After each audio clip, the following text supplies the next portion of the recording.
Senator government کی ذمہ داری ہے کہ اس پورے مافیا پر ہاتھ ڈالے جو 15 سال پیپلز پارٹی کی سرپرستی میں چلتی رہی ہے.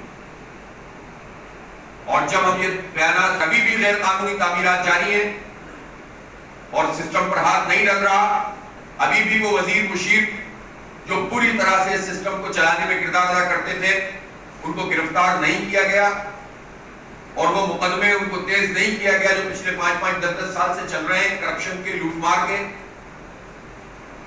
اور اگر ان سارے مافیات پر ہاتھ نہیں ڈالا گیا جو کہیں گنڈا مافیا، کہیں ٹینکر مافیا، کہیں پانی مافیا اس صورت میں موجود ہیں، تو اس کا مطلب یہ ہے کہ پھر یہ صرف زبانی دعوے ہوں گے.